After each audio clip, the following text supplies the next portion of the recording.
রাত 11:45 বাজে তখন।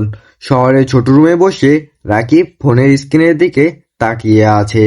মায়ের নামটা ভেসে উঠছে। মা। বলা যে একবার, দুবার, তিনবার, কিন্তু কেউ ধরে না।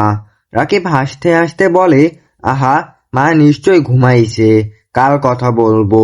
এই কালটাই যে আর কোনোদিন আসবে না সেটা তখন সে জানতো না।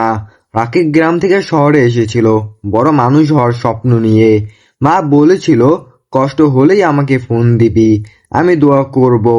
কিন্তু শহরে এসে রাকিব বদলে গেল।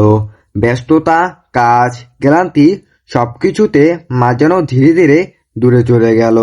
মা প্রতিদিন ফোন দিত। রাকিব বলতো, পরে কথা বলবো আম্মা, এখন ব্যস্ত। পরে, পরে, পরে। একদিন মা ফোনে বলেছিল, বাবা শরীরটা আজ ভালো না। রাকিব বিরক্ত হয়ে বলেছিল, আমার গ্রামে তো ডাক্তার নাই, একটু শুয়ে পড়ো। মা চুপ করে গিয়েছিল, শুধু বলেছিল, আচ্ছা বাবা, আল্লাহ তো আছেন।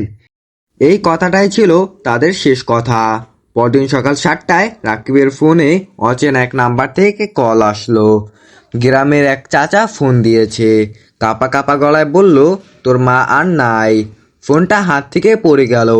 এক মুহূর্তে শহরটা থেমে গেল। স্বপ্ন, চাকরি, ব্যস্ততা, সবকিছু একসাথে ভেঙে পড়ল। গ্রামে পৌঁছে রাকিব মায়ের মুখের দিকে তাকিয়ে থাকে। চেনা মুখ, কিন্তু আর কোনো কথা নেই। মায়ের পাশে ছোট আলমারি থেকে একটা পুরনো খাতা বের হয়।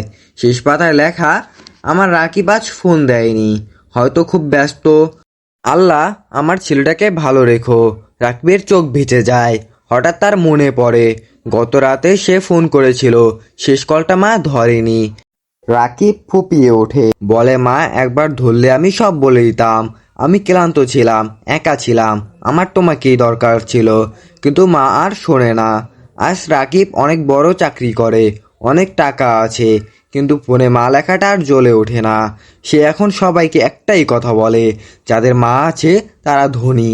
দেরি করো না, শেষ কলটা যেন মিস না হয়। হ্যালো গাইস, আজকে এই পর্যন্তই। দেখা হবে অন্য কোনো ভিডিওতে।